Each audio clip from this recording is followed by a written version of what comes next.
Hola, soy Juanjo Molinero y el título de la charla va a ser El alma en disputa, a ver, errores y a ver, empate, interpretar a Aristóteles. No es una charla como tal, sino que son más bien las notas del trabajo que voy a hacer. Entonces, mi idea en principio era, me gustaba la idea de hablar de Abenpace, un poco por ser alguien de aquí, y como había que compararlo un poco con Averroes para que entrara dentro de este seminario, pues empecé a buscar un poco los dos trabajos que tienen ambos interpretando sobre el alma. Al principio me hacía más gracia pues eso, la historia del Abenpace, pero luego conforme he ido estudiando he visto como mucho más interesante toda la filosofía de Averroes. Como ambos lo que hacen sobre todo es una noética, una cierta teoría del conocimiento que en base sobre todo a Aristóteles, que ambos intentan seguir como muy en su línea, aunque dada la antigüedad de Aristóteles siempre hay hueco para que ambos desarrollen sus ideas, pues empezaremos un poco por Aristóteles y luego seguiremos con los otros dos para acabar un poco con las diferencias que yo he visto, sobre todo las principales entre Averroes y Abenpace. Para Aristóteles la metafísica es ese saber que trata de los principios y las causas en general y no trata sobre todo del ámbito de lo ente en particular. Es un ámbito de conocimiento que trata de estudiar el ser en cuanto a ser y todo lo que le permanece en virtud de sí mismo. Y en el caso del ser humano, este ser, esta forma en su terminología se podría resumir principalmente con la premisa que sale en metafísica de todos los hombres desean por sí conocer. Este conocer sería lo que nos tendría que distinguir como verdaderamente humanos y lo que nos distinguiría del resto de los animales. Aquello sin lo cual no podemos considerar seres humanos verdaderamente sería esta capacidad que tenemos de preguntarnos sobre el porqué de las cosas. Empezaremos hablando un poco sobre lo que es Aristóteles y su teoría y luego seguiremos, como he dicho, con las interpretaciones que Abenpace y Averroes hicieron sobre el alma. ¿Qué significa conocer para Aristóteles? Para este autor habría diferentes formas de conocimiento que se irían apoyando unas en otras hasta formar dentro de uno el conocimiento verdadero. En primer lugar tendríamos la forma más inmediata de conocimiento, que es la que llama Aristóteles aistesis, que sería percepción o tomar nota de algo, sentir algo en particular. Y para él sería como un inicio de este proceso de conocer. El siguiente paso tendría lugar cuando hemos percibido algo en numerosas ocasiones y podríamos denominar como familiaridad, memoria y lo que él llama empiria. Este paso juega con la memoria de haber tomado nota de algo en particular muchas veces y por eso lo acabo reteniendo dentro de mí. Ambos tipos de conocimiento tratan con particulares y a diferencia de ellos existiría un saber mucho más profundo que ya no solo sabemos que algo existe, sino que además sabemos el por qué existe este dicho. Esta causa fundamental de las cosas es a lo que Aristóteles llama proteusía, sería lo que conocemos como la causa formal, y estaríamos ante un concepto dinámico. Esta forma o causa es algo que se va conquistando de manera lenta y trabajosa, partiendo en primer lugar de lo que llamaríamos materia. Esta forma, llamada eidos, es luz, sería aquello de donde parte, y aquello de donde parte, o sea, la materia, tenía que ser lo contrario a la luz. Aquello que es contrario a la determinación, algo que no podemos decir ni dónde empieza ni dónde acaba, y es lo que llamará Aristóteles. ¿Y cuál sería en Aristóteles este proceso de obtención de conocimiento?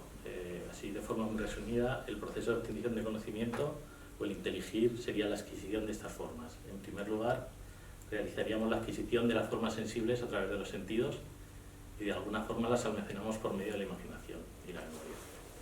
Sobre este proceso de intelección hace una analogía con el proceso de obtención de las sensaciones. Así pues, como dice él, el inteligir constituye una operación semejante a la sensación. Consistirá en padecer cierto influjo bajo la acción de lo inteligible, o bien en algún otro proceso similar. El intelecto ha de ser capaz de recibir la forma, es decir, ha de ser en potencia tal como la forma, pero sin ser ella misma. Así como somos capaces de obtener esas sensaciones, entonces el intelecto es capaz de obtener las formas de manera que podría separar, en cierto sentido, estas de sus apariciones individuales dentro del mundo. Aquí empieza sobre todo el párrafo más famoso de Aristóteles en Sobre el alma, y que es donde empieza más o menos las investigaciones tanto de Abenpace como de Averroes. Y el párrafo es algo así como: puesto que la naturaleza existe algo que es materia para cada género de entes, a saber, aquello que en potencia es todas las cosas pertenecientes a tal género, pero existe además otro principio, el causal y activo, que corresponde a hacer todas las cosas, han de darse necesariamente, también en el caso del alma, han de darse necesariamente esas diferencias. Así pues, existe un intelecto que es capaz de llegar a ser todas las cosas y otro capaz de hacerlas todas. Entonces aquí sale la distinción de los dos intelectos de Aristóteles. Son apenas en total, el capítulo eso son apenas 15 líneas, estas 5 y algunas más que están así un poco más de relleno. Y entonces, como vemos, es como muy ambigua la definición de los intelectos que hace Aristóteles. Y entonces, a partir de ahí, de esos intelectos, el primero, el paciente, también llamado material posible o potencial, es el comparado con la materia por su capacidad de recibir cualquier tipo de inteligible en su forma universal. Y el segundo intelecto sería el llamado agente, que sería el encargado de extraer los inteligibles, de actualizarlos, o sea, de hacerlos entendibles. Aristóteles describe ambos intelectos como separables o separados, entendidos como del cuerpo, pero además el intelecto agente lo entiende como inmortal y eterno. Vale, pasamos aquí un poco a la interpretación que hace Abenpathe de esto. Su pensamiento sobre el intelecto está relacionado con una postura más general sobre la filosofía, donde el hombre realiza un proceso desde una materialidad más baja hasta la espiritualidad / intelectualidad más noble. Esto iría en consonancia con la visión de Aristóteles de la materia y las formas. Como la forma no es algo estático, algo que somos de por sí, sino que es un camino que vamos recorriendo. Por ejemplo, un niño podría tener logos en potencia, podría tener esta física de conocer de la que habla Aristóteles, pero realmente solo está en potencia. Tiene que recorrer como todo el proceso, incluso no es seguro que lo recorra, para llegar a tenerlo, para llegar a alcanzar esa forma y llegar a alcanzar lo que él definía a veces como energía y a veces como entelequia. Así pues, Abenpathe, en base a esto, hace una clasificación de los hombres ya no a nivel de recursos, sino a nivel intelectual.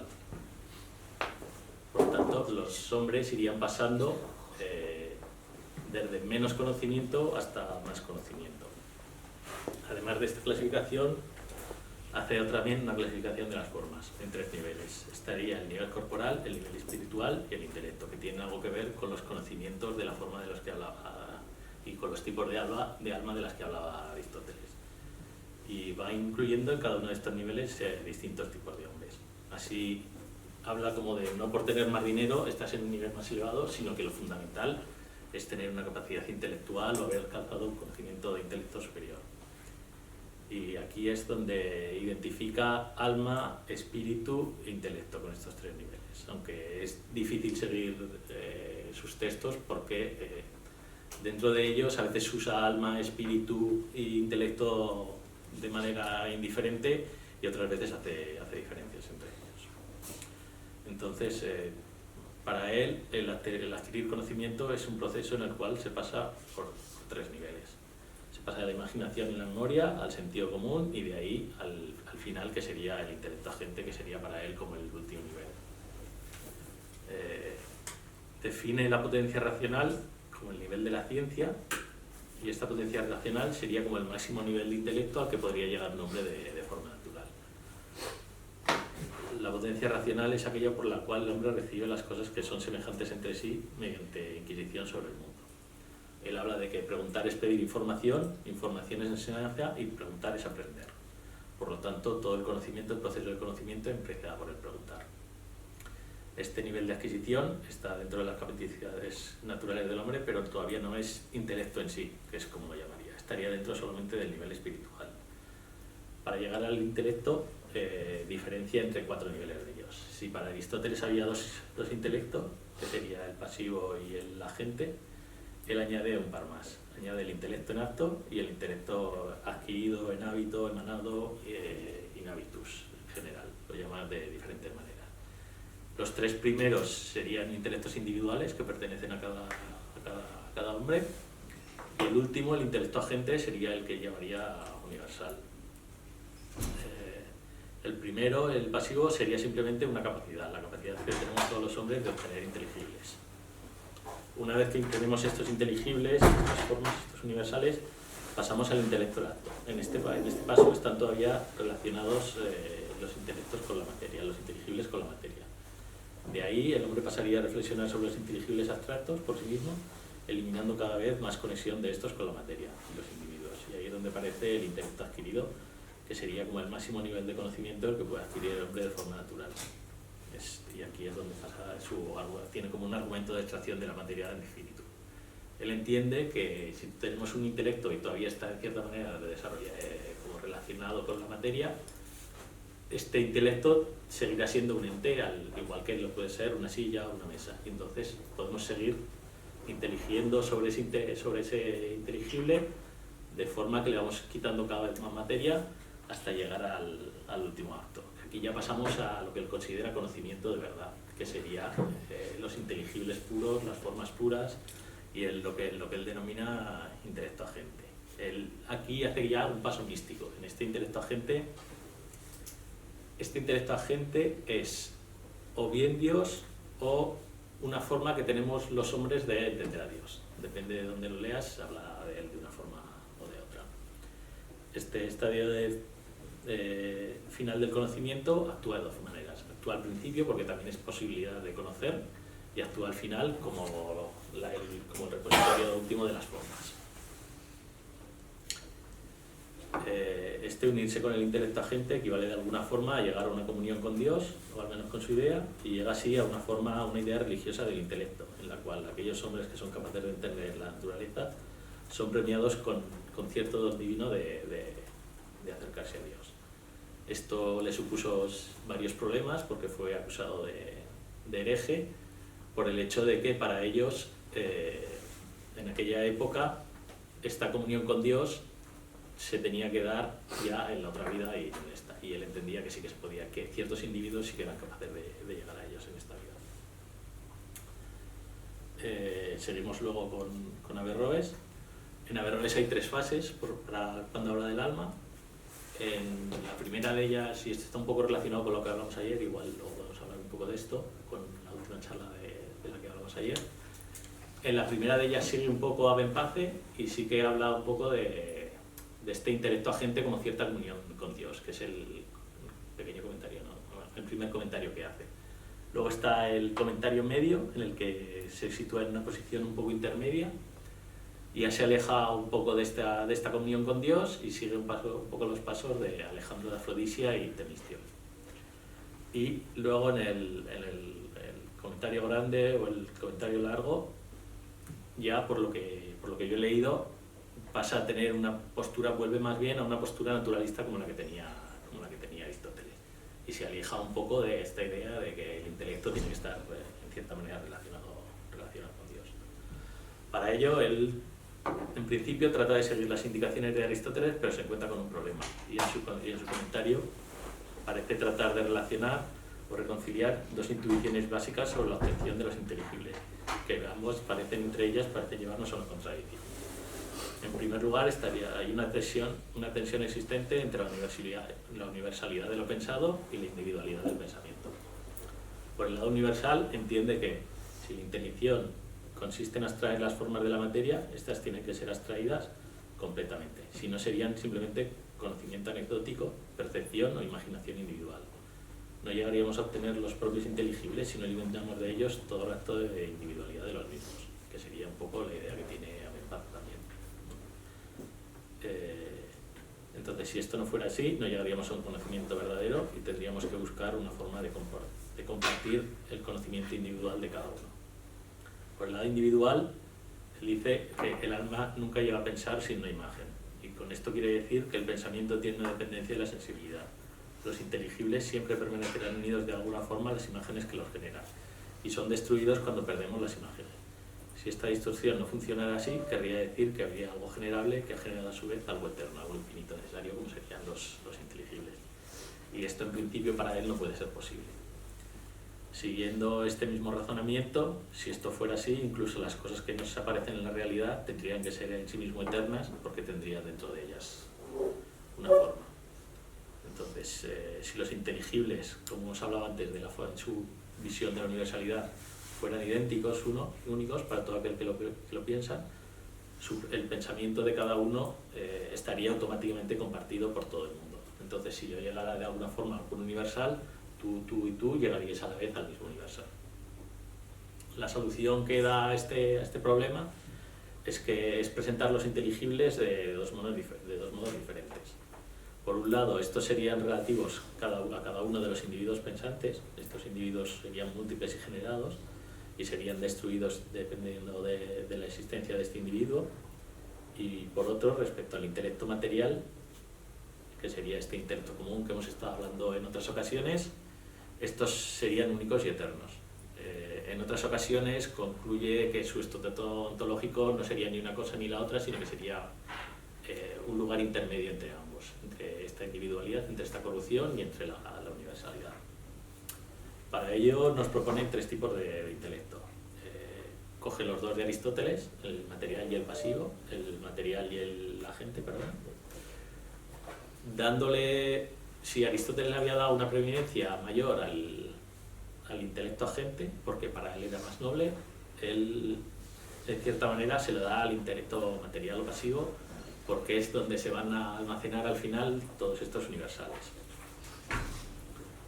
Pero a cambio hay gente, algunos de sus críticos entienden en esta idea de unicidad del pensamiento que pensar solo se podría realizar como de una forma colectiva y que no habría cabida para ello en la individualidad, pero por lo que yo he visto, la introducción de ese intelecto in habitu sería donde alcanzaríamos como ese pensamiento individual. Entonces habría dos formas de pensamiento: ese pensamiento que se almacena al final en el intelecto material, que sería ese pensamiento general, común de todos nosotros, y ese pensamiento individual de cada uno, en el que esos universales todavía están relacionados en cierta manera con lo material, que sería el intelecto en hábito.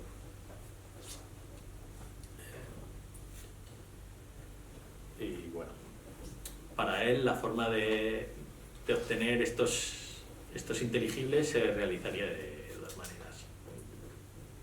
No distingue precisamente, pero dice que puede haber, que no entiende muy bien si es dos partes del intelecto que la hacen de forma separada, o un intelecto que le hace primero la una y luego la otra. En primer lugar, seríamos capaces de aprender la forma en sí misma, y en segundo lugar, seríamos capaces de aprender como el individuo de la forma, como una percepción, una relación entre lo que sería la forma y lo que sería la materia.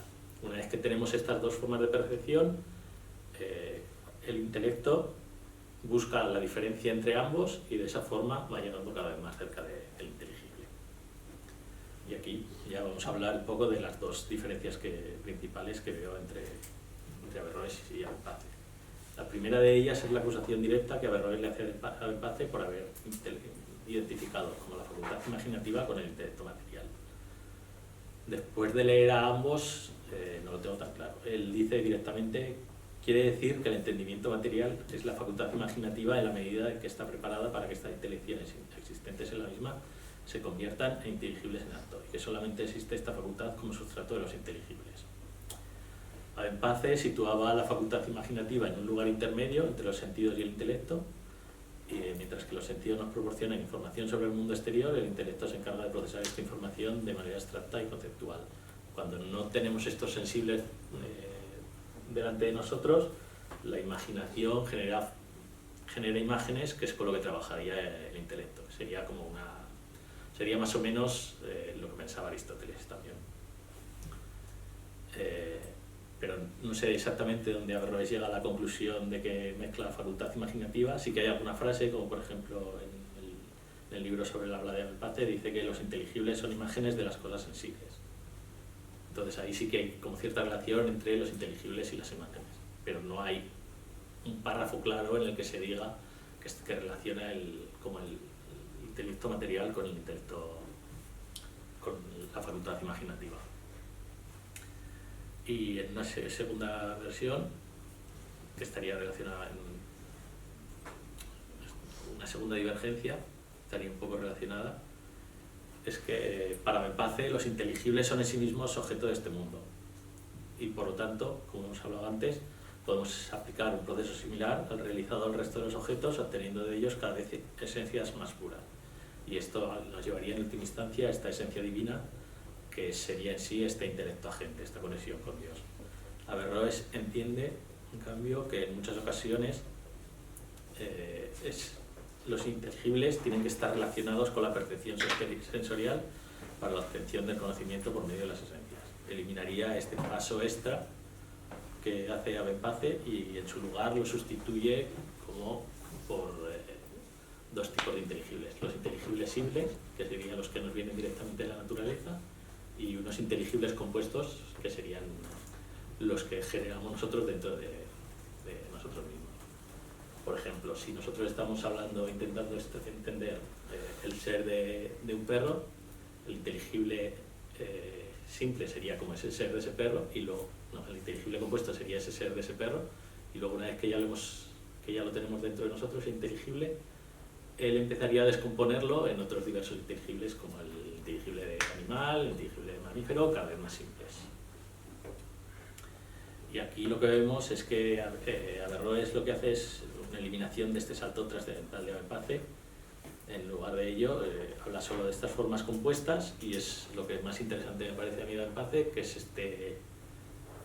este paso en la ciencia de una dependencia con la divinidad a que todo el intelecto esté siempre dentro del ámbito de lo humano, ya sea del humano individual o del humano en su colectivo. Y por eso, bueno, no sé si también ya me he